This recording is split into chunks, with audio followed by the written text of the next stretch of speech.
J'avais évoqué la semaine dernière la logique du fonctionnement du monde académique en essayant de montrer comment elle commandait quelque sorte la pratique même des peintres à travers la formation que j'avais reçue et à travers les canons qu'elle imposait. Comme je l'avais dit la dernière fois, je vais essayer d'évoquer rapidement les réactions, des critiques à l'introduction de Manet. Son commence en général, j'ai des dizaines de dossiers énormes, donc il est difficile d'en donner une idée scientifique, et je reprendrai plus tard l'analyse de l'espace de différence entre les différents critiques. Ici, ce que je voudrais, c'est simplement évoquer les grandes réactions dominantes, en quelque sorte, et sans prendre en compte les différences entre les critiques qui les expriment, au titre de contre-épreuve et de l'analyse que j'avais faite du fonctionnement de l'institution. Selon le modèle de la communion solennelle que j'avais évoqué la dernière fois, la crise de l'institution a pour effet de rendre patent l'implicite de l'institution, la crise ayant une fonction de recul qui, en disant les évidences de la doxa, tout ce qui va de soi, porte à l'explicitation des propriétés jusque-là inaperçues. Donc, cette évocation des critiques a pour but donc de compléter ce qu'apportait l'analyse institutionnelle de l'institution académique et de la corroborer à partir de notre point de vue.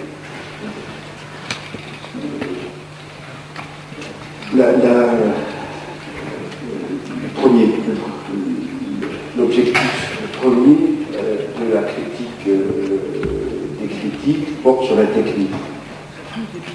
La plupart des critiques de Manet, convaincus qu'il ignore tout de l'art de peindre, relèvent des fautes, qui considèrent comme des fautes, parlant par exemple d'ignorance enfantine des bases du dessin.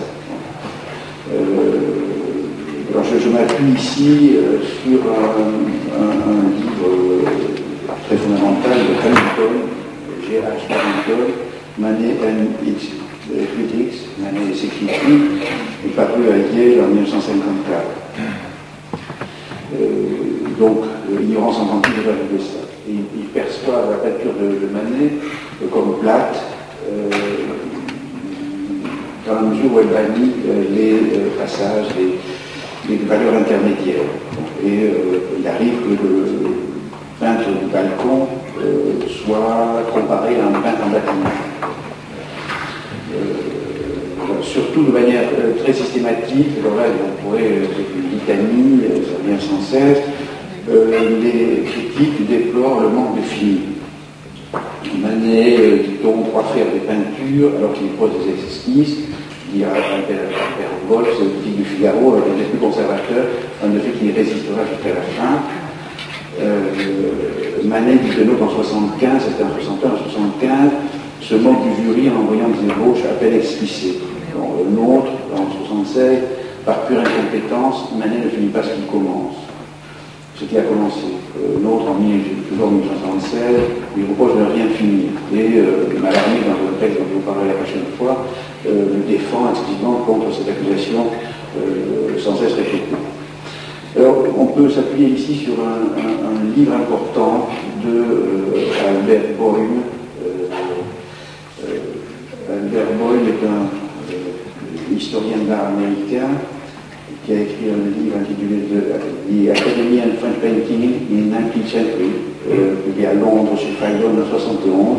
Et il a écrit un autre livre auquel je me référerai aussi, Thomas Couture and the Eclectic Vision.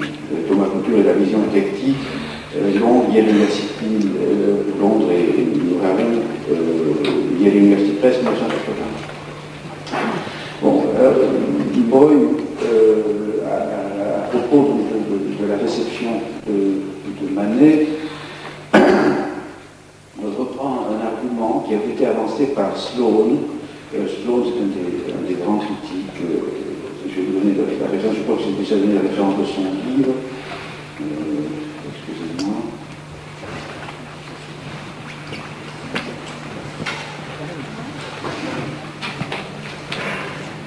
Voilà. French painting between the past and the present. Artist, critics and tradition. Voilà. Princeton, University Press 1951. French painting, c'est un des grands critiques, un des problèmes, je ne sais pas comment, dans le domaine, et de repérer des textes majeurs quand les autres sont des copies dégradées et délavées. Sloan fait partie, selon moi, des gens qui ont cadré vraiment la discussion sur Manet. Donc, Boyle reprend l'hypothèse de Sloan, selon laquelle il n'y a pas eu vraiment de révolution impressionniste,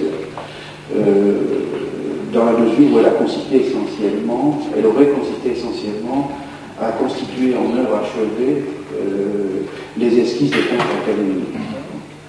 Autrement dit, la peinture impressionniste ne serait que l'exposition, finalement, de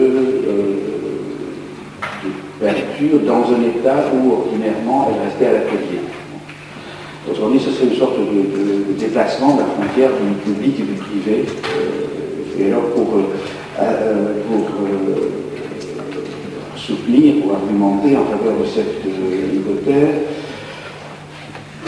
il s'appuie sur les catégories qu'employaient les critiques et les peintres du temps pour définir le travail. Pour la tradition académique, l'esquisse est distinguée du tableau comme l'impression qui convient à la phase première, privée, du travail artistique, comme l'impression donc se distingue de l'invention. Travail de réflexion de la réflexion et de l'intelligence, accompli dans l'obéissance aux règles et appuyé sur la recherche juridique, notamment historique. Autrement dit, il y a deux phases, l'impression, qui est destinée à rester dans le secret de l'atelier, et l'invention, qui est le travail proprement artistique. Alors, cette opposition est très importante parce qu'il s'y associe les valeurs morales. Si les impressionnistes font scandale, c'est en grande partie parce qu'ils exhibent en quelque sorte à des fins perçues comme personnelles, commerciales, ambitieuses, etc. Ce qui normalement doit rester dans le secret du privé.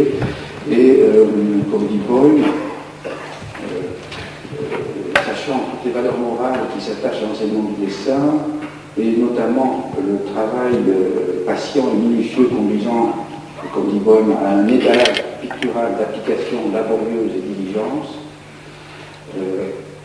on comprend que les membres de l'Académie n'aient pu voir dans le style direct ou irrégulier des artistes indépendants que le signe d'une éducation inachevée, au mieux, ou au pire d'un subterfuge pour se donner des airs d'originalité en faisant l'économie du travail nécessaire pour faire de l'apprentissage et du travail nécessaire pour faire des œuvres achevées.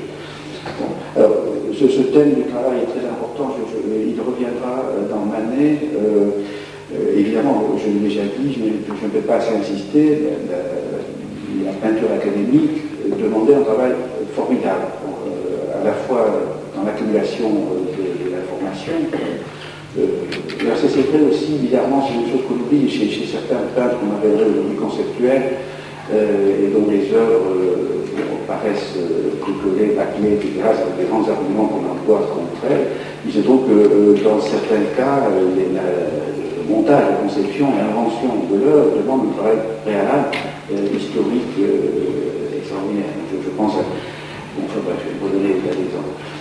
C'est un effet de retour qui n'est pas toujours personnel. Donc ces gens se donnaient beaucoup de peine, beaucoup de mal, et le travail culturel était très coûteux, et on associait donc des valeurs culturelles à l'idée de travail et donc de vertu morale. Alors l'idée d'exprimer dans l'œuvre finale publique l'impression directe, justement la distinction que rappelle Boyle, qui jusque-là était réservée à l'esquisse, au moment privé, voire intime, apparaît comme une transgression éthique, une forme de facilité, toujours le mot, c'est un mot très important en esthétique, une forme de facilité et de laisser aller, un manquement à la discrétion et à l'effacement qui s'impose au maître académique. On retrouve là des valeurs positives, des valeurs que j'avais évoquées la dernière fois. Alors, par exemple, Couture, Boyle consacre une monographie à Couture, le maître de Manet, qui avait une liberté particulière, une liberté critique particulière à l'égard de l'institution académique. Couture portait souvent ses recherches vers des objets ou des choses proches de celles des artistes indépendants. Par exemple, en matière de paysage de portrait, il accordait beaucoup d'attention à l'impression, à la fraîcheur, à la spontanéité, à la bonne impression. Bien que donc, ces esquisses soient parfois troublantes, je cite encore Boyle, il ne fut jamais capable de s'abandonner entièrement à l'improvisation dans ses œuvres définitives, et il fut toujours freiné par un besoin de moraliser. Donc prisonnier de l'esthétique du fini, qui s'imposait à lui quand il arrivait à la phase finale de son travail, en un sens, du point de vue des impressionnistes, il gâchait son travail en le finissant à l'extrême. Et il identifiait la liberté à la première esquisse, il était désorienté lorsqu'il fallait la projeter à grande échelle pour en faire l'œuvre publique, officielle. Bon, et là, je pense que c'est quelque chose de très important qui mériterait d'être introduit dans une entreprise générale de réflexivité sur ce que c'est que le travail intellectuel.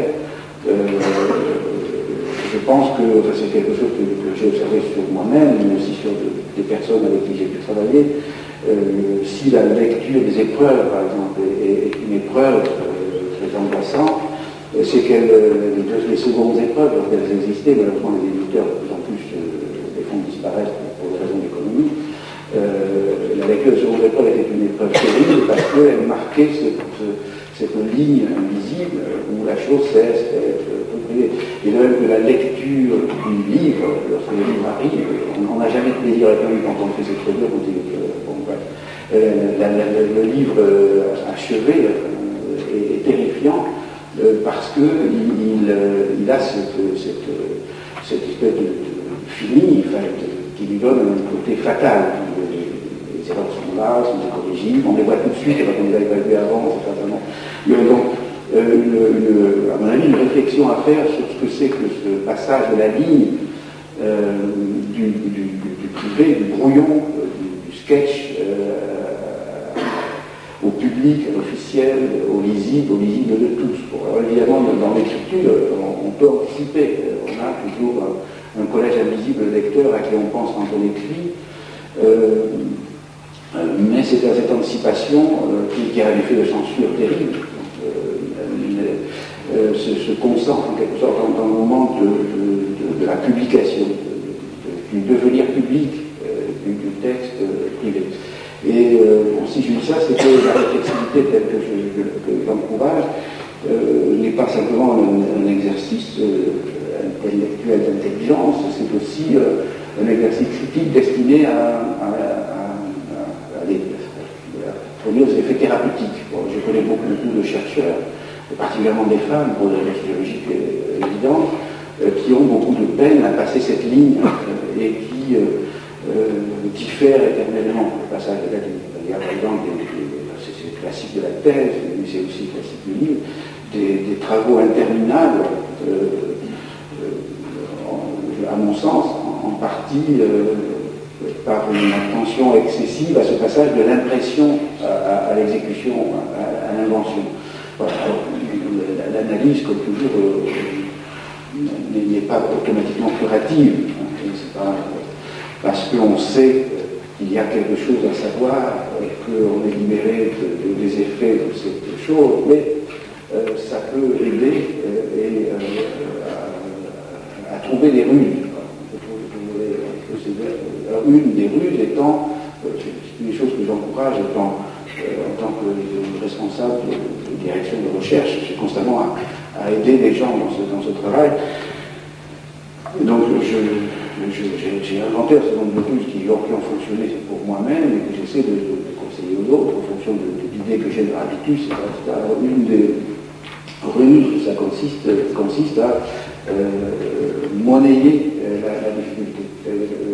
Vous avez un des effets terribles de la thèse ancienne, la thèse dans laquelle elle a été repoussée pendant 30 ans, 20 ans, les historiens 20 ans, les philosophes 15 ans, c'est que ce passage de la ligne devenait quelque chose d'extraordinaire, c'était une montagne.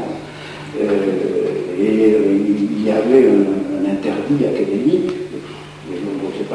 qui n'a jamais été appliqué, un interdit académique qui doit fonctionner dans la tête des gens, à la fois des inquiétants et des juges, selon lequel on ne devait rien publier avant le moment solennel de la thèse.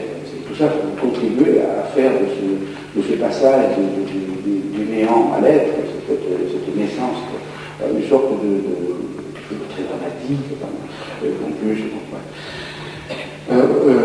Oui, une des manières donc de contourner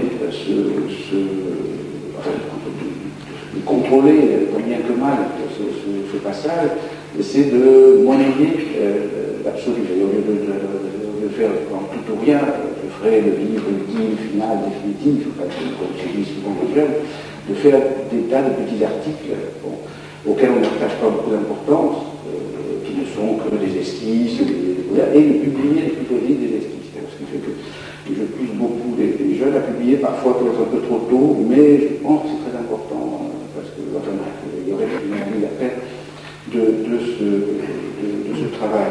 Bon, je dis ça en passant parce que je crois que c'est des choses qui sont aussi importantes. C'est aussi important qu'on ait des choses comme ça, qu'on ait des choses sur Manet, surtout quand on les aide et qu'on a à écrire des choses sur Manet ou sur d'autres choses. Mais aussi pour montrer que la réflexivité n'est pas un amour, n'est pas d'exhortation, enfin comme chez Bachelard même, c'est vraiment comme ça, se regarder regardant. Bon. Non, c'est une sorte de travail permanent qui permet de tirer du travail des instruments de travail. Ça permet de tirer de couture, on découvre souvent quelque chose qui peut être très utile dans le travail. Voilà. Donc je ferme la parenthèse. Donc le pot couture était donc désorienté parce qu'il fallait la projeter, cette première esquisse, à grande échelle pour en faire un œuvre publique officielle. Et tous les détails réalistes qu'on peut voir dans ces esquisses, dans les portraits pittoresques qu'il fait comme élément de ces esquisses, disparaissent dans l'œuvre finale. Par exemple, dans les romans de la décadence, vous avez toute une série de morceaux de bravoure, de portraits de Saint-Faudé, qui pourraient être très bien à l'état isolé dans l'atelier, et puis dans cette espèce d'immense montage que vous avez vu à Orsay.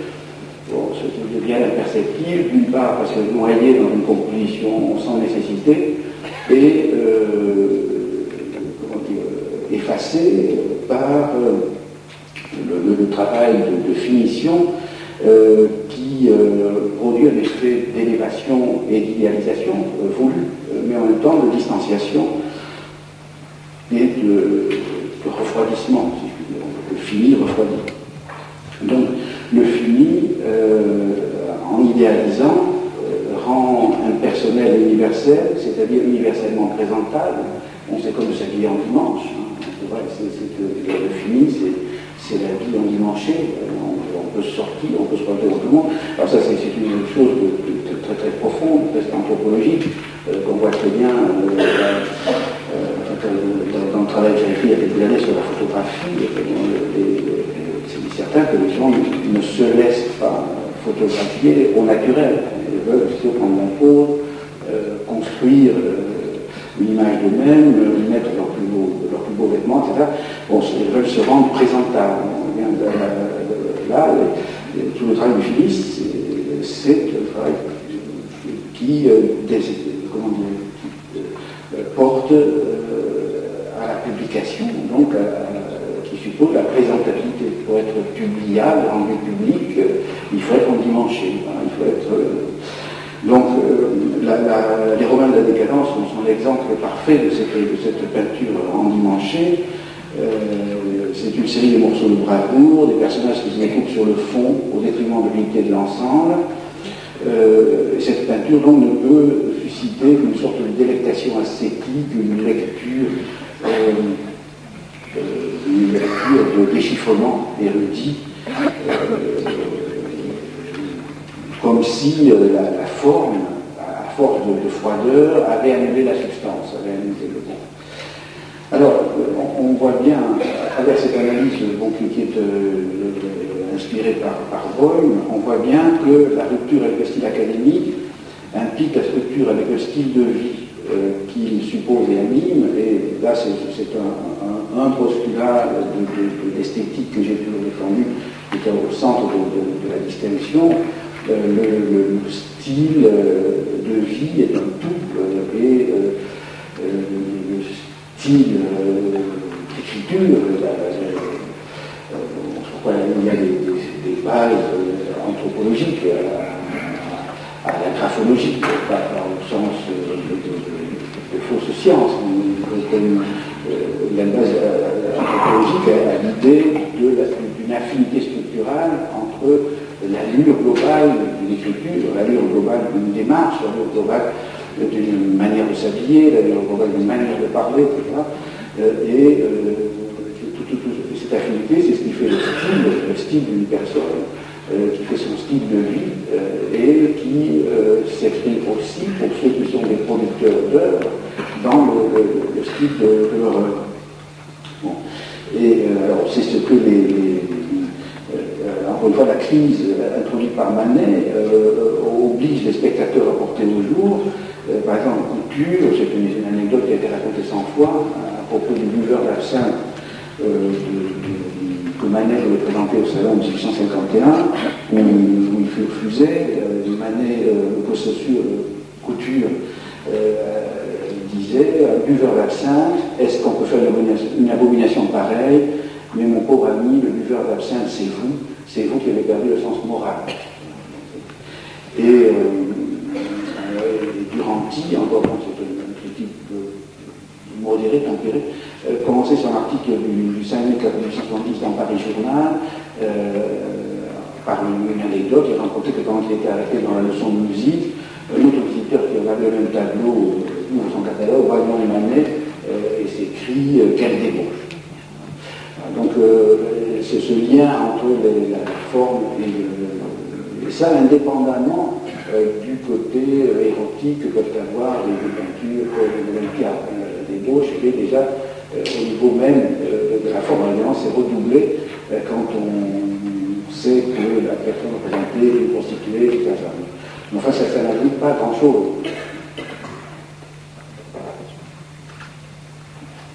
Bon, alors, une deuxième grande déception des spectateurs, le fait que,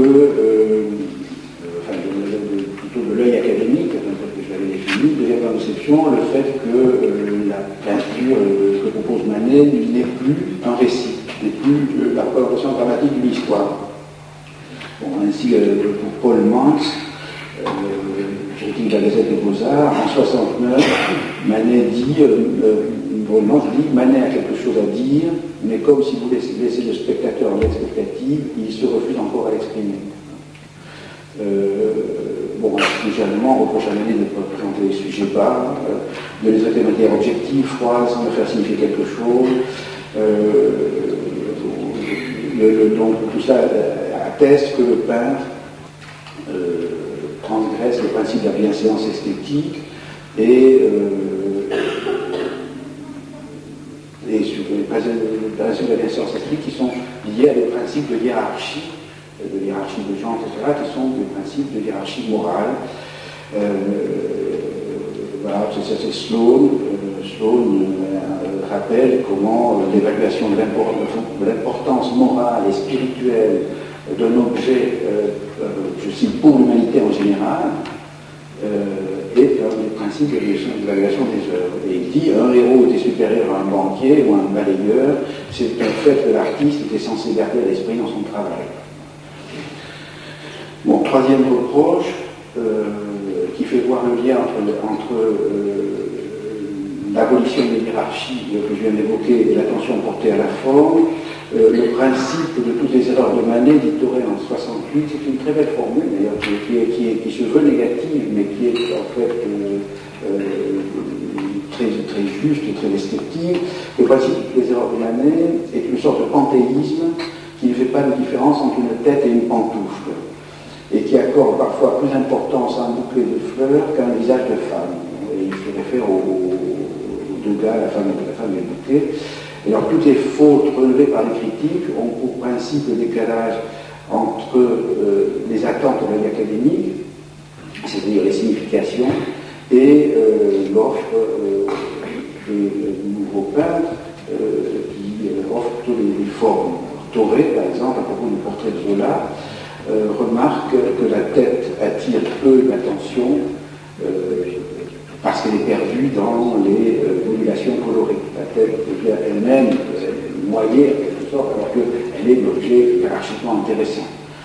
De même, Odilon Redon, qui viendra Odilon Redon, reproche à Manet en 1969 de sacrifier l'homme, c'est-à-dire Zola, et ses idées à la technique pure, du fait qu'il ne s'intéresse qu'au jeu des couleurs. Les personnages de Manet sont dépourvus de vitalité morale, et le portrait de Zola, alors ça c'est une très belle formule encore, est plutôt une nature morte que l'expression de l'être humain. Bon, ça c'est un thème qui revient constamment. Manet, au fond, traite tous les objets comme des objets de nature morte. Alors, le désarroi de l'œil académique atteint son comble devant les tableaux dramatiques, comme l'exécution de Maximilien. Ces tableaux, en effet, abolissent toute espèce de drame, de dramatisation, et font disparaître toute intention narrative, psychologique ou historique, toute relation entre les objets, et surtout les personnages, qui sont liés plus par des rapports de couleur et de valeur que par des rapports de sens. Alors ça, je crois que c'est une chose aussi très importante. La relation entre la tête de Zola et le décor, les réactions immédiates dans l'espace et la dimension priment les relations de sens entre les personnages. Là, j'ai deux exemples. Il y en a un qui est magnifique et inoubliable, c'est Castagnari, qui est pourtant un critique très favorable, de gauche, progressiste, qui, devant la Dame Blanche de Whistler, c'est un personnage, c'est un tableau ton sur ton, c'est des blancs sur des blancs, une sorte de tour de force pictural, vraiment pictural. Ignorant tout ça, Castagnari voit dans la Dame Blanche de Whistler, je cite, le lendemain de la mariée. Je cite encore, le moment troublant, la jeune femme s'interroge, s'étonne de ne plus reconnaître en elle la virginité de la nuit précédente. Et il compare ce tableau à la cruche cassée du Creuse, et il voit une allégorie. Il ne supporte pas, il y a une sorte il ne supporte pas l'insignifiance, voilà, pas l'insignifiance. De même, bon, ça c'est plus banal, à propos du balcon de Manet, même Castagnari se demande où il y a une femme assise, une autre debout, etc. Une qui met ses gants, alors on remarque, mais quand elle met ses gants, elle est sur le point de partir, alors qu'elle est assise tranquillement. Enfin, bref, on pose des tas de questions. Comme on ignore les principes structuraux internes, donc on pose des questions externes. Alors, il se demande si les deux femmes représentées sont deux sœurs, ou s'il s'agit de la mère et de la fille, et il voit une contradiction dans le fait que l'une s'est assise pour regarder la rue, alors que l'autre met ses gants comme s'il était sur le point de partir. Voilà. Bon. Alors ça, c'est très intéressant parce que c'est une réaction tout à fait analogue que j'ai obtenue. J'avais pour mon enquête sur la photographie, j'avais plusieurs batteries de photographies, soit des photographies de photographes connus, que j'avais choisi pour leur propriété révélatrice, par exemple des tas de cailloux, une corde, un tisserand, et d'autre part, pour saisir ça, je n'avais pas du tout fait ces analyses à l'époque, donc elles n'ont pas été déterminées par ce que je viens de dire. J'avais fait moi-même des photos de fausses familles, hommes, femmes, des enfants, dans des situations différentes. Et j'obtenais des discours tout à fait de ce type. On s'interrogeait, ah mais la maman a l'air fâchée, on s'interrogeait donc sur les relations sociales, psychologiques, etc., entre les personnages engagés, et non pas du tout à la structure de l'image, etc. Voilà, alors donc cette évocation rapide des réactions à la peinture de Manet a un effet de vérification et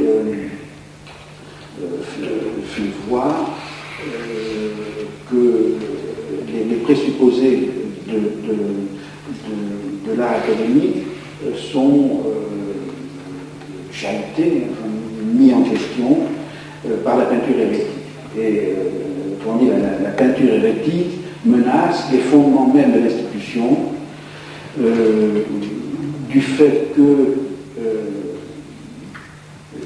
tant qu'elle est perçue selon les catégories de perception canoniques légitimes, selon l'œil académique, la différence que la nouvelle peinture introduit ne peut être perçue que comme privation, comme manque de perspective, manque de signification, etc., et comme manque technique, d'où l'utilisation de l'incompétence, etc., ou comme, donc, soit comme manque technique, soit comme manquement esthétique, ou les deux, les manques techniques étant révélateurs de manquements esthétiques, avec le reproche de facilité et d'immoralité. Cette peinture nouvelle, hérétique, ne peut attendre sa reconnaissance d'un simple élargissement éclectique du goût. C'est-à-dire c'est tout ou rien. C'est une peinture qui ne peut pas s'ajouter dans le Panthéon, ne peut pas l'ajouter dans le tableau de la Rose. On va dire, bon, à côté de Raphaël, on mettra Manet, non. Même si elle entretient le rêve, comme Manet l'a entretenu jusqu'au bout, d'être reconnue par les tenants du canon, qu'elle détruit, et même si elle rêve d'obtenir la conversion des orthodoxes, conversion qui serait complètement impossible parce que suicidaire, alors là c'est très intéressant, on pense qu'un corps ne se suicide pas, un corps constitué, c'est pareil que le corps académique, en 68, il y a beaucoup d'analogies entre ce qu'il raconte et ce qui s'est passé en 68. Donc, même, comment dire, un corps, même si cette peinture espère obtenir la conversion du corps, en réalité, elle doit s'attendre à une résistance forcenée, organisée, qui d'ailleurs s'organise de plus en plus à mesure que la contestation progresse. Et cette résistance ayant pour fonction de maintenir les fondements des profits symboliques et matériels assurés au corps et aussi la reproduction de ces fondements. Alors, dans l'écrit, il est très fortement question évidemment de reproduction. Dans la mesure où la crise dans ce corps, c'est la mise en question du contrôle que ce corps peut avoir de sa propre reproduction. Et un véritable corps constitué est fondé sur un mode de production, un mode de reproduction. Et il ne peut se perpétuer qu'en maintenant le contrôle de sa propre reproduction. Les grandes écoles, c'est ça. Voilà. Donc, cet art académique est orienté vers la production, la communication d'un sens moralement identifiant, donc hiérarchique. Il est soumis à des règles explicites principes codifiés qui ont été dégagés ex post, la définition même de l'académisme. L'académisme, c'est la mise en œuvre pratique de principes dégagés des produits d'une pratique antérieure, qui ont pu être à l'état implicite et qui sont portés à l'état explicite pour le besoin de la communication. C'est ça la définition de l'académie, je crois rigoureuse. Bon. Donc, la pratique académique est soumise à des règles explicites qui sont les principes codifiés, dégagés ex post par et pour l'enseignement d'un corpus académiquement défini d'œuvres du passé. Et autrement dit, l'académie a particulier aussi avec le canon, ce qu'on appelle le canon actuellement aux États-Unis, c'est-à-dire le corps d'œuvres légitimes méritant la célébration. Et parmi les stratégies de défense du corps, il y a la stratégie de défense du canon et de hiérarchie à l'intérieur du canon. Corneille, c'est mieux corrupté. Bon, alors ce corps est un corps d'ordre moral et d'ordre social qui est lié qui est partie constituante de l'État, ce qui explique que les révolutions esthétiques, comme celle qu'opère Manet, soient aussi des révolutions politiques. Et ça, je pense, c'est un principe très général qu'on peut appliquer à d'autres univers, du fait de l'homologie entre les champs, entre le champ artistique, les champs du pouvoir, etc. Les révolutions opérées au sein d'un champ, même très restreint, très spécialisé, peuvent avoir des effets révolutionnaires selon la logique du coup double, sur la base de l'homologie que le champ révolutionné entretient avec un autre champ, et avec le champ politique.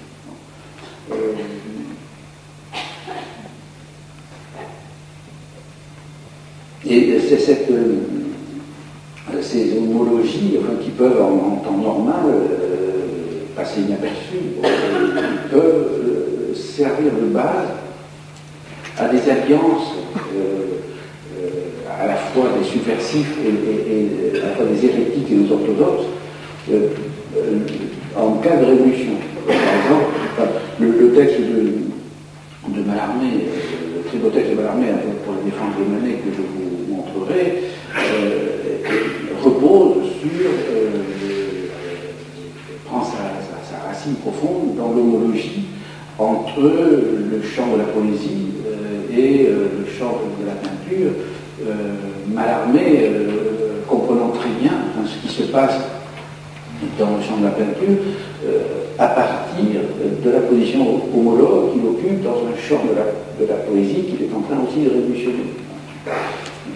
Et alors, du côté des dominants, il y a aussi des alliances, parfois difficiles à comprendre, mais comment se fait-il, un mathématicien qui prend position sur la peinture d'avant-garde, c'est juste un exemple imaginaire, mais ces alliances inattendues reposent souvent sur l'intuition des homologies et sur le fait qu'il peut y avoir péril dans leur demeure si dans un champ autre, quelque chose comme une subversion d'une relation hiérarchique homologue de celle à laquelle on est lié dans un autre champ advient.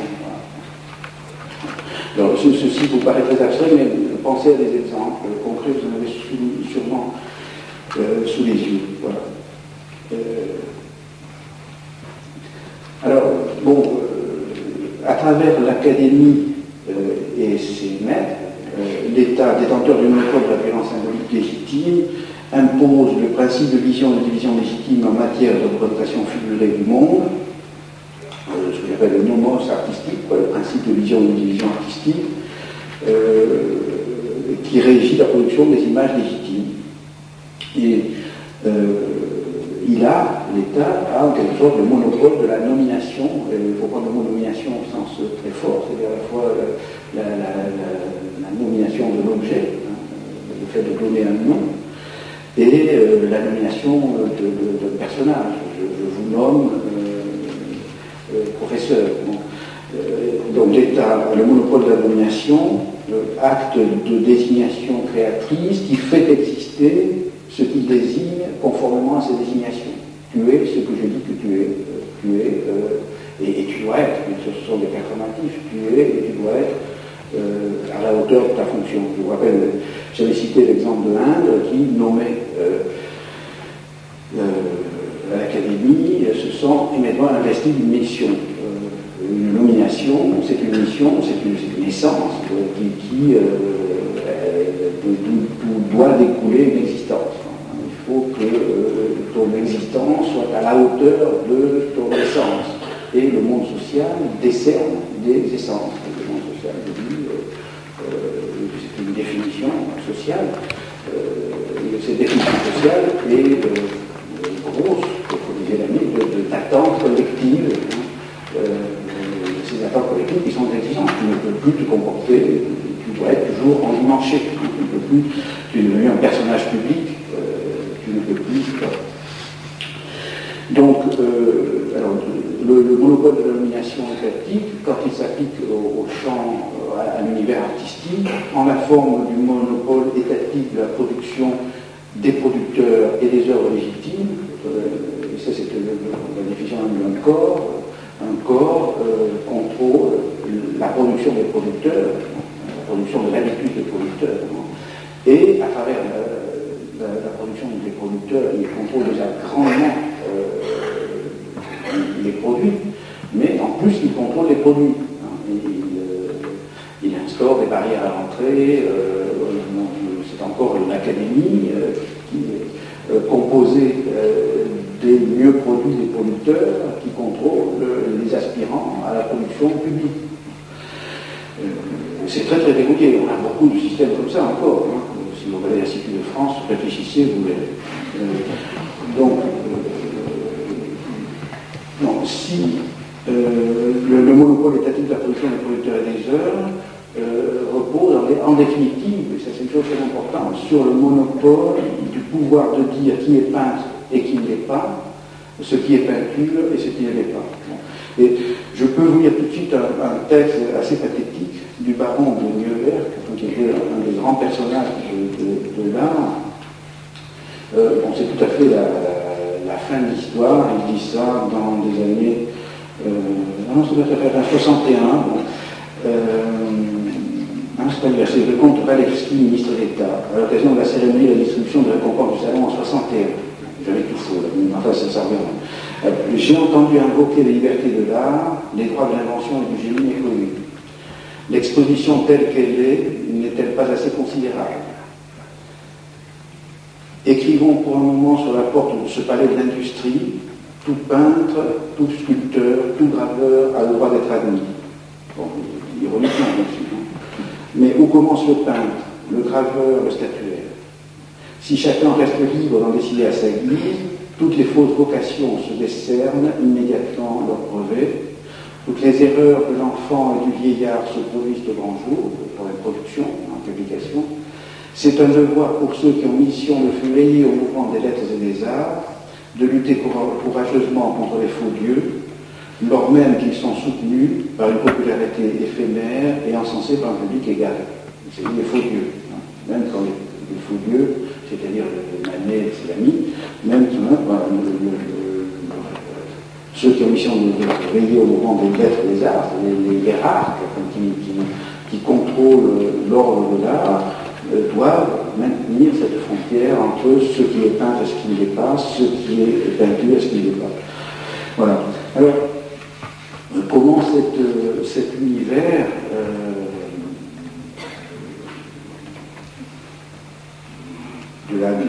du nomos artistique central de l'art d'État, comment cet univers s'est-il effrité?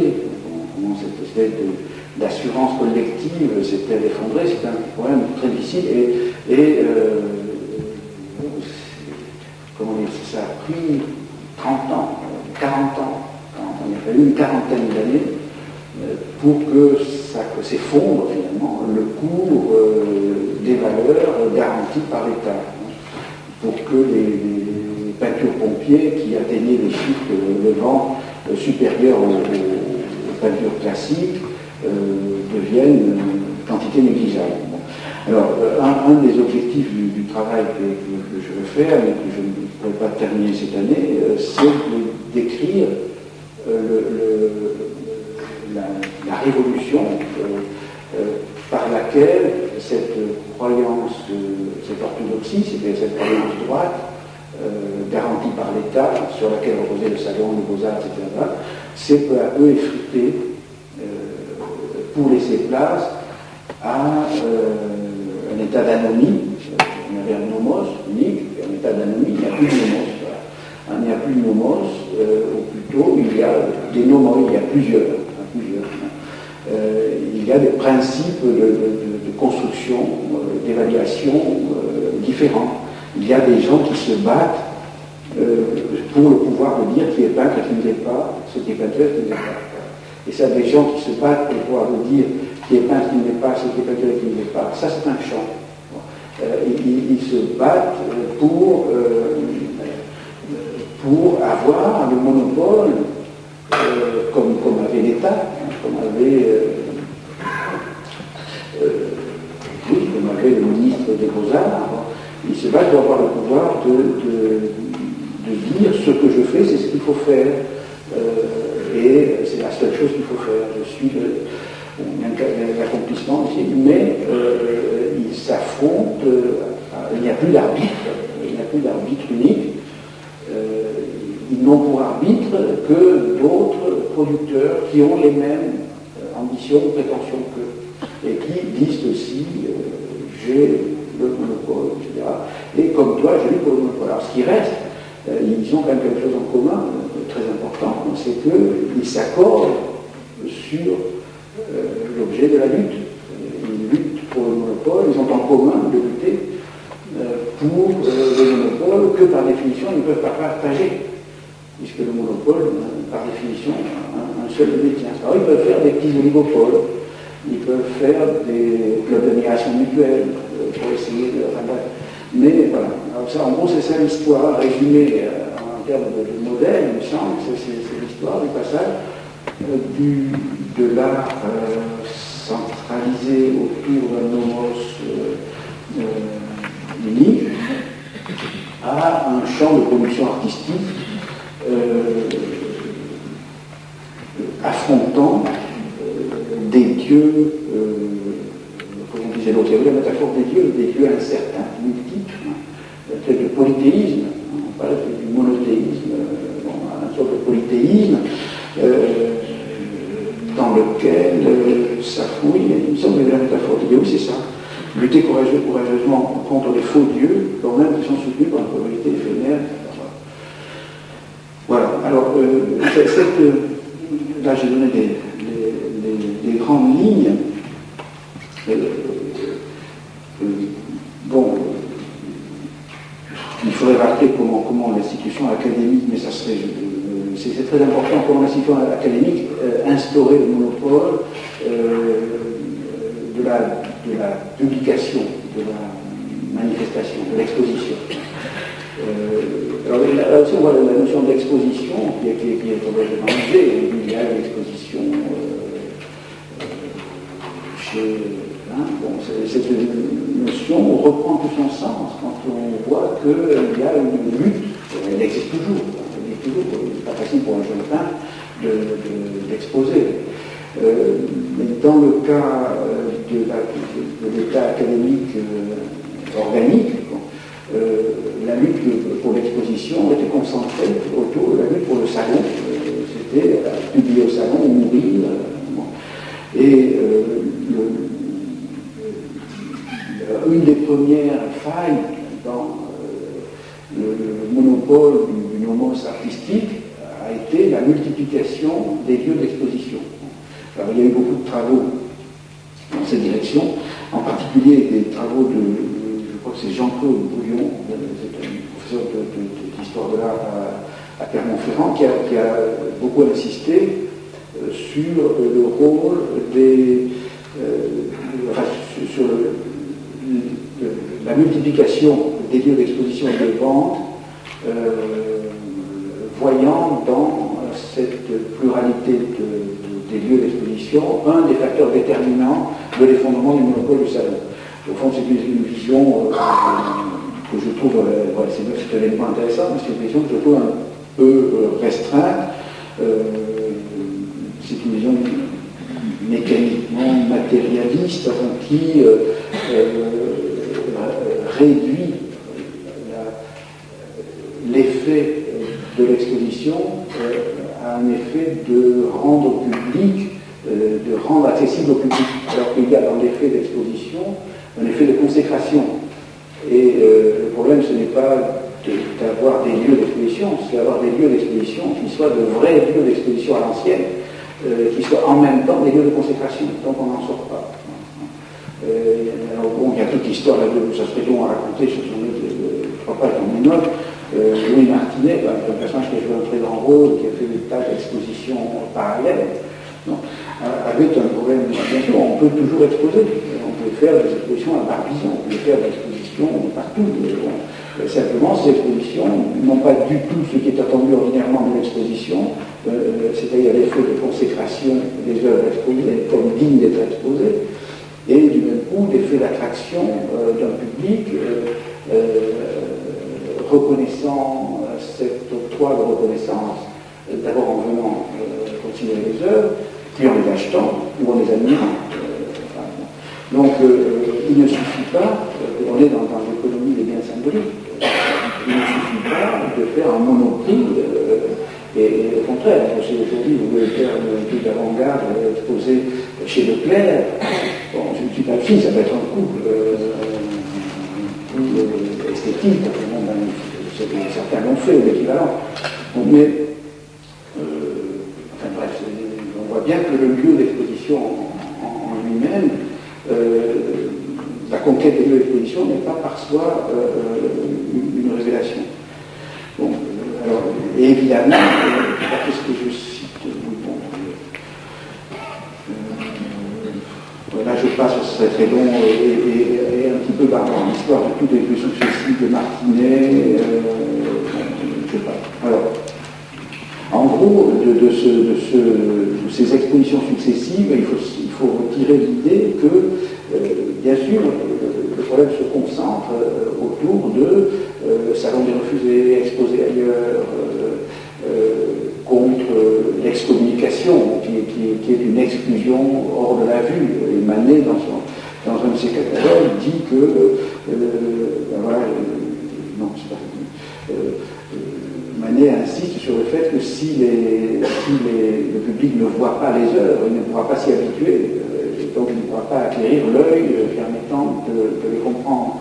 Et il a cette intuition très juste que l'exposition a pour fonction de confronter le public avec l'œuvre, pour ce qui est déjà quelque chose, mais surtout de permettre au public d'acquérir les catégories de perception que l'œuvre porte en elle-même et qu'elle s'efforce d'imposer. Une œuvre par soi performative, une œuvre d'art demande à être regardée d'une certaine façon, elle demande à être regardée de telle façon que sa nécessité apparaisse au regardeur. Donc l'exposition est condition minimale de Manet le dit bien, mais ce n'est pas une condition suffisante. Les impressionnistes n'auront gagné que lorsque les expositions, celles de Durand-Ruel par exemple, beaucoup plus tard, auront suffisamment d'autorité pour présenter des œuvres devant être regardées, devant être achetées, des œuvres consacrées. Autrement dit, l'exposition est une consécration. Et du même coup, l'historique de la Société nationale des beaux-arts, de Martinet, dont je parlais tout à l'heure, montre que, là je n'ai pas fait la démonstration correctement de représenter l'histoire, la crise du système académique ne peut pas se réduire à un problème purement économique de marché. Donc, l'effort pour créer des lieux d'exposition concurrents, dotés d'une certaine légitimité, est voué à l'échec, parce que s'il s'agit de créer, ce n'est pas seulement un ensemble de lieux de marché où les œuvres hérétiques pourront être vues et vendues, bon, il en existe déjà, mais une instance paradoxale capable de remplir pour les artistes et les œuvres hérétiques la fonction qui, dans le cas des œuvres canoniques, est accomplie par le salon. Il faut faire des antisalons. Alors ça, c'est le paradoxe de toutes les églises réformées. Le modèle religieux marche complètement. Les hérétiques qui contestent les fondements de l'Église sont dans cette situation paradoxale d'être obligés de faire une Église contre l'Église. Il y a toute une sorte de propriété des églises réformées qui se déduisent de cette proposition. Comment contester le monopole de la manipulation des biens servis détenus par l'Église, le monopole de la consécration détenue par l'Église, sans lui opposer un autre monopole de la consécration construit selon le même principe et destiné lui-même à être contesté par une autre Église, on a une espèce d'engendrement infini des hérésies. Pourtant, il ne faut pas commencer. Du point de vue des orthodoxes, voilà.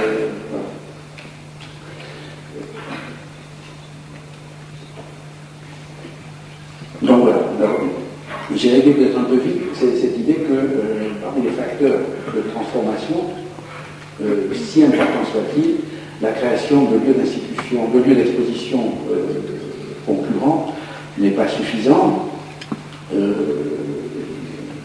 Bon. Alors, il faut chercher d'autres facteurs et pour moi, il me semble qu'il y en a un qui a été très peu aperçu parce qu'il n'est pas dans l'univers de l'art au sens restreint, il est dans un univers qui est étudié par l'histoire de l'éducation, c'est la transformation du système scolaire. Et on sait, un des problèmes qui se posent à tous les corps, en actuels, comme du passé, c'est le problème de leur propre reproduction, c'est-à-dire le problème du numerus clausus. Les corps, juristes, médecins, professeurs d'enseignement supérieur, etc., dont le capital symbolique et par voie de conséquence le capital économique dépendent de la rareté relative de leurs membres. Pour tous ces corps, donc, la menace principale vient du nombre. Et ça, je dis souvent pour plaisanter, je pense que c'est vrai. Il serait assez facile de mettre en relation les déplorations prophétiques de l'effondrement de la culture, etc., dans toute l'histoire de la philosophie allemande, par exemple, et les fluctuations du nombre des étudiants à l'entrée des facultés. Et quand les professeurs annoncent que l'univers s'effondre devant l'invasion des barbares, c'est souvent corrélé avec une courbe des accès à l'enseignement supérieur. Les universitaires ayant une vue de l'univers qui se réduit souvent à l'université, ils ont tendance à faire de leur vision de l'université le principe d'une vision de l'univers. C'est une bonne phrase, ça. Et qui est venu comme ça. Mais après, en tout cas, c'est une question que la réflexivité oblige à se poser. Il faut la mettre à la forme interrogative, elle sera parfaite. Voilà. La forme interrogative sera parfaite. Donc il faut toujours se demander si et quoi. Voilà. Alors, mais je pense que c'est une vraie interrogation. On en a tous les jours des exemples. Ça sera la montée des femmes, la féminisation d'un corps. Le travail que j'ai fait il y a quelques années, dont les résultats sont publiés dans le mois Académique Plus, on s'avise très très austère, très ascétique, plein de chiffres, etc., mais qui contiennent des choses les plus brûlantes que, enfin, selon moi, j'ai jamais écrit, c'est-à-dire des réflexions sur les conditions dans lesquelles un corps, comme le corps des professeurs, ou le corps des agrégés, ou le corps des normaliens, ou le corps des énarques, les conditions dans lesquelles un corps, menacé par l'afflux du nombre, se défend pour garder son intégrité de corps et continuer à contrôler la reproduction du corps, le mode de reproduction du corps le plus capable de maintenir l'identité du corps tel qu'il se voit. Alors, par exemple, je le dis très vite, mais j'étais très étonné de trouver ça dans les statistiques. Le corps professoral dans les années 60 en France a été soumis à une épreuve de numérus d'éclosus, tout à fait analogue à celle que connaît le système académique. Et il fallait encadrer un nombre considérable d'étudiants dans les années 60-70 avec un nombre relativement restreint de professeurs certifiés conformes, patentés. Voilà. Et alors, tout se passe comme si c'est quelque chose de très très mystérieux. Il n'y a pas eu de volonté centrale, il n'y a pas eu de décision. On n'a pas dit quand vous n'aurez plus de normalien agrégé homme, vous vendrez des agrégés hommes. Quand vous n'aurez plus de normalien d'agrégé homme, vous vendrez des agrégés femmes. Quand vous n'aurez plus de ça. Bon, personne n'a édicté les règles. Mais quand on regarde les statistiques, tout se passe comme s'il y avait eu des règles de ce type. Voilà. Des disciplines à grande réserve agrégée ou de normaliens se sont comportées autrement que les disciplines à faible réserve de normaliens et agrégés. Par exemple, les femmes, alors ça c'est un dilemme qui n'est jamais apparu comme tel à la conscience d'un corps. C'est ça le mystère, le corps c'est pas un sujet, pourtant bon, ça a l'air d'être un sujet. Est-ce qu'il vaut mieux choisir une agrégée normalienne ou un agrégé non normalien? Or, dans la réalité, oui, ça vous fait rigoler, mais dans la réalité, tout se passe comme s'il y avait eu des foules d'arbitrage opérés par qui? Par les habitus, de gens qui étant eux-mêmes plus ou moins ceci ou cela, avaient plus ou moins d'ouverture à ceci ou à cela. Mais quand on refait l'agrégation statistique de tous ces choix individuels non concertés, sinon par la médiation des habitus eux-mêmes concertés, on voit quelque chose comme une défense rationnelle, une défense logique, voilà, logique du corps, visant à minimiser les atteintes capables d'altérer profondément le corps. Comme s'il y avait une sorte de principe d'homéostasie, voilà, comme disent les biologistes, il y a des taux. Il y a le taux de normalien, au-delà duquel c'est foutu, absolument, faire quelque chose. Il faut faire attention parce que les métaphores organicistes sont dangereuses. Ce n'est pas des mécanismes automatiques de rétablissement de l'équilibre. Mais je pense que les corps, pour des raisons qui tiennent à la logique propre de ces organismes, qui étant les produits d'un mode de production très attentif aux habitus et à la production d'habitus aussi homogènes que possible, les corps, c'est pour ça que le mot corps est très intéressant, c'est un mot médiéval, parce que j'ai écrit tout un coup il y a quelques années, les corps sont des quasi-organismes, voilà, sont des quasi-organismes, ce sont dans les groupements sociaux ceux qui ressemblent le plus à des organismes et auxquels la métaphore organiciste homéostase, on s'applique le mieux dans la mesure où l'orchestration des habitus, assurée par la cooptation, par les concours, etc., par l'élection, par les mécanismes de concentration, par l'élection, etc., dans la mesure où tous ces mécanismes tendent à assurer une sorte de vigilance collective contre toutes les altérations des principes constitutifs du corps dans sa singularité. Alors cette analogie avec 68, avec lui, m'a effectivement peut-être rendu sensible à un problème que je n'aurais pas vu comme quoi je pense qu'il n'y a pas à s'interdire pour notre historien la référence au présent, au contraire, je pense qu'il faut se l'imposer doublement, d'une part parce qu'elle risque de travailler sans qu'on le sache, comme dans l'analogie entre les ateliers et les hypocailles que j'ai évoqué. Donc, il faut faire revenir les analogies pour éviter qu'elles travaillent dans l'inconscient. Et il faut aussi les faire revenir, le cas échéant, de manière si elles peuvent entrer dans des modèles généraux de phénomènes très généraux. Bon, s'il est vrai qu'il y a un modèle général du fonctionnement des corps, ce que je crois, ce que l'on a pu acquérir dans l'observation d'un fonctionnement d'un modèle général d'un corps dans un état particulier de la société peut servir de principe de construction d'un modèle d'un autre état, d'un autre corps, dans un autre état de l'histoire. Voilà. Alors voilà, lorsque, comme c'est le cas, lorsque le le numerus clausus de fait ou de droit, qui contrôlait l'entrée dans les écoles de beaux-arts, etc., vient à disparaître. La concurrence cesse d'être limitée à un petit nombre d'élus, une petite minorité de peintres à qui sont réservés les commandes d'État, et des producteurs en surnombre, c'est-à-dire tous ceux qui sont exclus par les instances chargées de contrôler l'entrée dans le corps, le concours, les producteurs en surnombre, ça peu à peu, par leur existence même, qui est un défi au principe même du corps, et en particulier à l'unité et à l'unicité des principes d'évaluation sur lesquels ils reposent, elles savent donc tout un réseau de croyances croisées et interconnectées sur lequel repose le bon fonctionnement du corps. Alors, oui, chose importante, on est dans des univers, je l'ai dit constamment, dans des univers de croyances. Et le bon fonctionnement d'un corps repose sur des croyances orchestrées. Dans les exemples que j'ai pris tout à l'heure,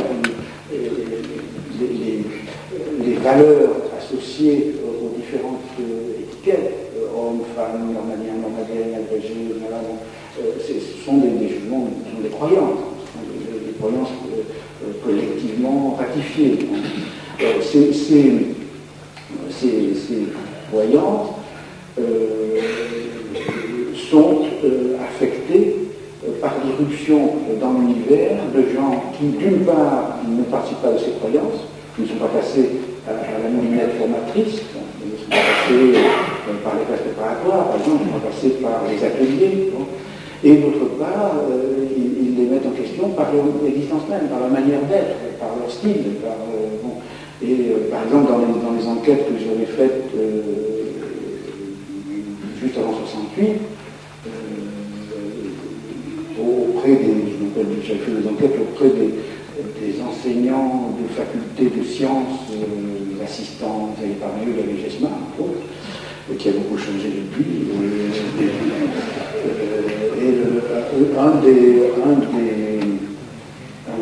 Un des objets principaux était le rapport entre les normaliens et les non-normaliens, qui était un problème existentiel. Comment enseigner quand on n'est pas normalien à côté des normaliens, qui savent tout autrement, qui n'ont pas le savoir, bref, bon. Alors, ces intrus introduisent un double défi aux croyances. Ils n'ont pas l'habitus qui les porte à accepter les frontières établies par le mode de production antérieur, et d'autre part, ils défient par leur manière d'être Alors, la crise du corps, selon moi, commence quand le réseau de croyances croisées sur lequel reposait le corps commence à être ébranlé. J'évoque quelques-unes de ces croyances. Croyances des peintres dans la légitimité du verdict. Je ne suis pas pris dont ma peinture est mauvaise. Croyances de l'État dans l'efficacité et la légitimité de ses interventions directes ou indirectes sur le jury. Croyance du public dans la valeur de la belle académique, qui fait la valeur des œuvres, qui est un peu, dans l'analogue, serait l'effet de griffe du couturier. Ça fait un espèce d'acte de magie, l'effet de griffe du couturier fait que la valeur du même objet est multipliée. Et c'est ce réseau de croyances est affecté lorsque survient une sorte de banqueroute symbolique, parce que je pense que la crise de la peinture académique est une sorte de banqueroute symbolique. La banque centrale qui garantit la valeur des peintres et des peintures, la banque centrale du capital symbolique, ne fonctionne plus parce que ce réseau de croyances qui se renforcent mutuellement est altéré. Il apparaît des peintres qui disent que les versets de salon sont injustifiables. On fait le bilan, ça il faudrait, j'ai une longue liste de tous les grands échecs, de tous les scandales du jugement académique. Voilà, les refusés célèbres sur certains thèmes de Café Verbois, certaines discussions. Café d'abord et Théodore Rousseau, Préau de la Croix. La Croix échoue 8 fois de suite pendant plus de 20 ans à l'entrée à l'Académie. Bon, il y a toute une sorte de rituel, d'évocation des grands échecs qui peu à peu ébranlent même les critiques. Voilà Gustave Planche, ou Théophile Gautier, qui dit pourtant sont des grands croyants, se mettent à reprendre à leur compte la critique que les rapins allumés portent contre certaines têtes de culte. Bon, hein, il y a fort longtemps les rapins dire mais c'est pas possible, Bidault était nul, peu à peu, la croyance même des scripteurs, et de proche en proche, la contagion du scepticisme s'étend, et la croyance centrale s'effondre. Bon, alors, mais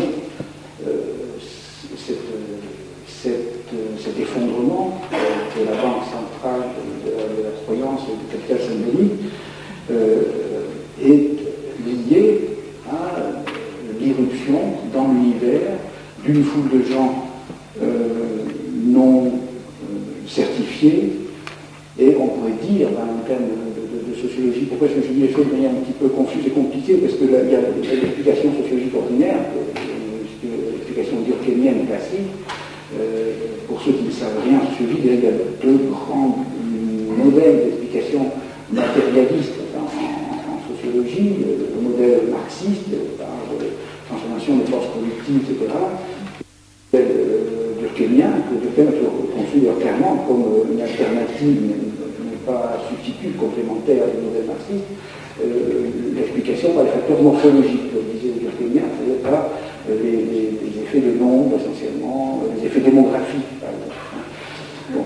Et on pourrait donc dire, pour comprendre, vous avez un numerus clausus, tout tourne bien, et puis vous avez un effet de nombre qui vient en fait que l'enseignement secondaire reçoit de plus en plus d'élèves, donc ces élèves de plus en plus nombreux, après le bac, vont vers la ville, bon, ils commencent des études de droit, puis ensuite ils font des petites revues, enfin vous disiez l'éducation sentimentale, Frédéric, je sais pas ça, ils font des études de droit, puis ensuite ils font un petit peu les peintres, puis ils font une revue, ils vont à Montparnasse, etc., ils se réunissent, ils vont à un café, et ils constituent une espèce de milieu, et ce milieu artistico-littéraire devient une alternative crédible au milieu contrôlé par l'Académie. Bon.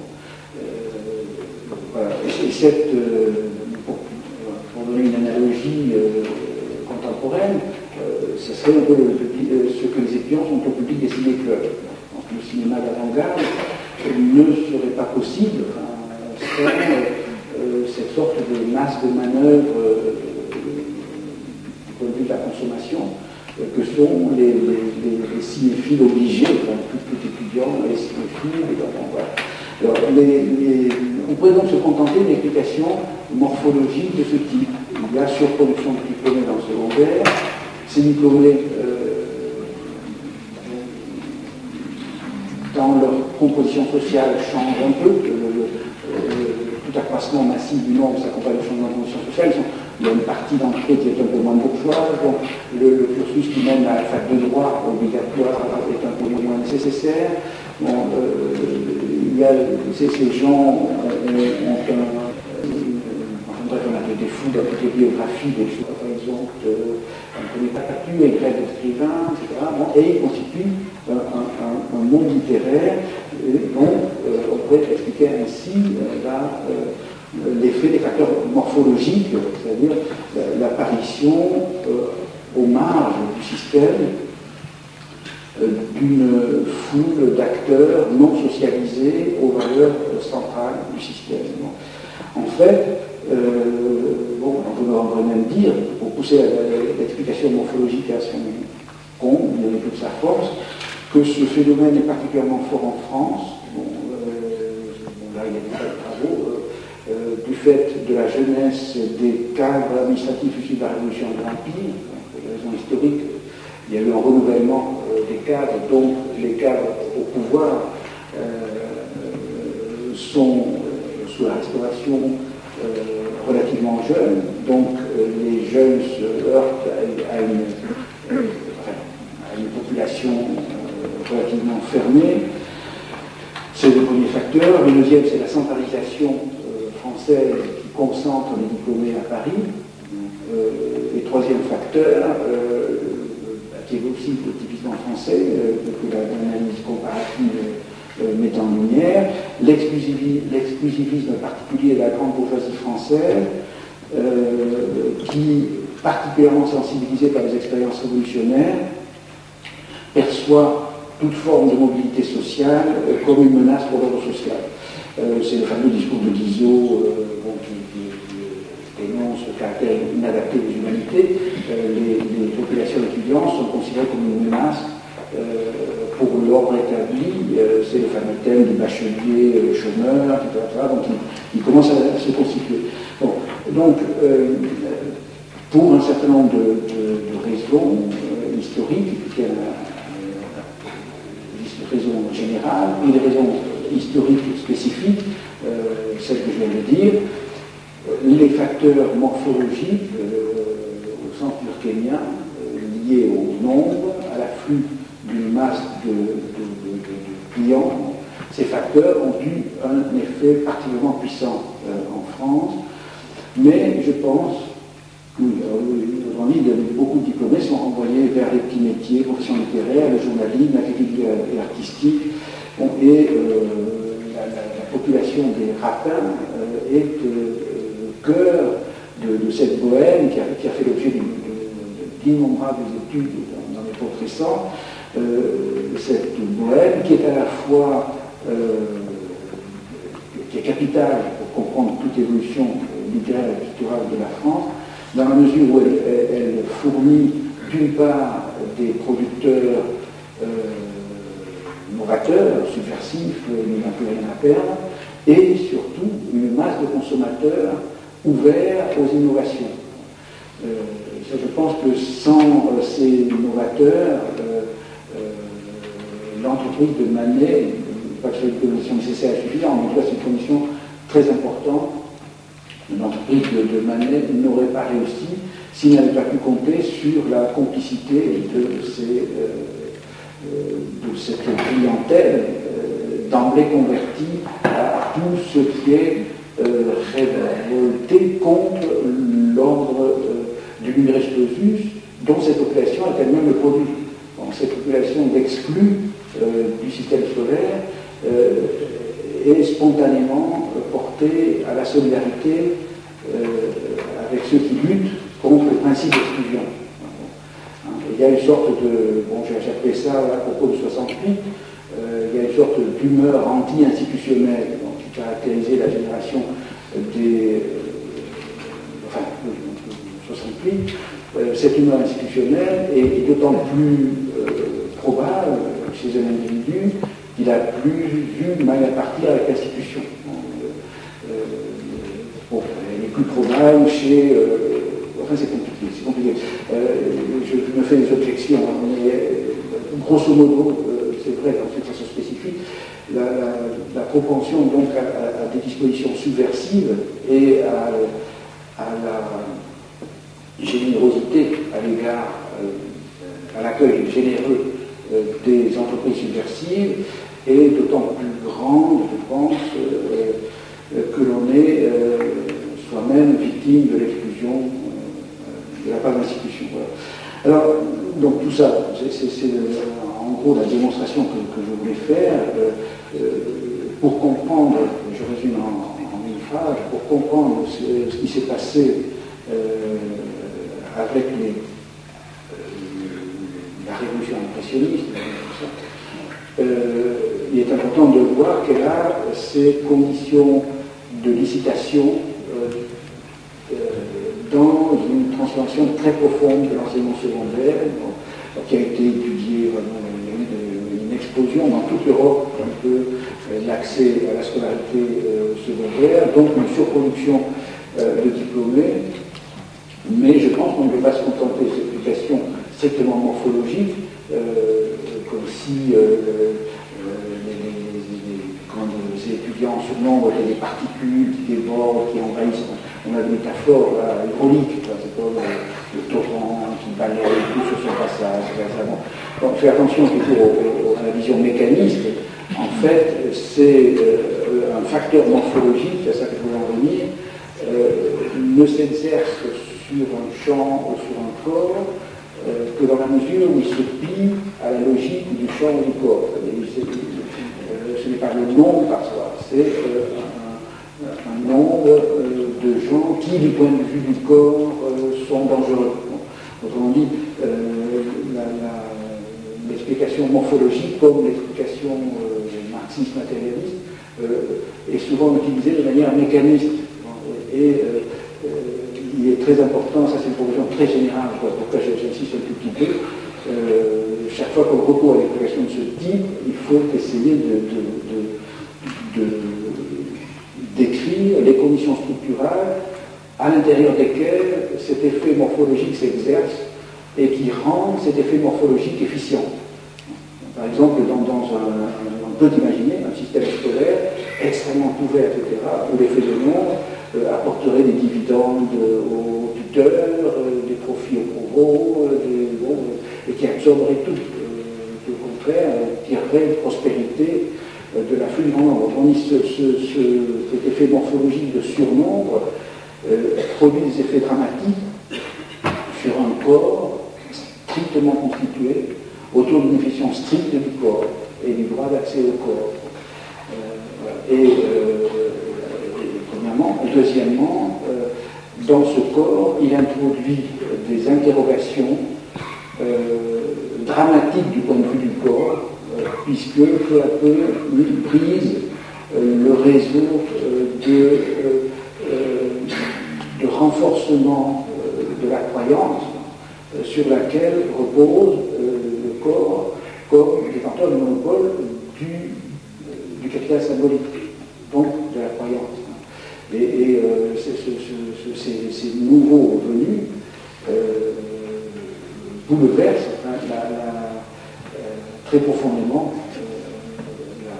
la croyance, parce qu'ils introduisent des propriétés antinomiques avec les dogmes. Dogme, c'est le mot que doxa. Un dogme, c'est une doxa constituée en nous. C'est une croyance constituée avec les dogmes et avec la doxa sur laquelle reposait le corps. Voilà. Je développerai ça la prochaine fois.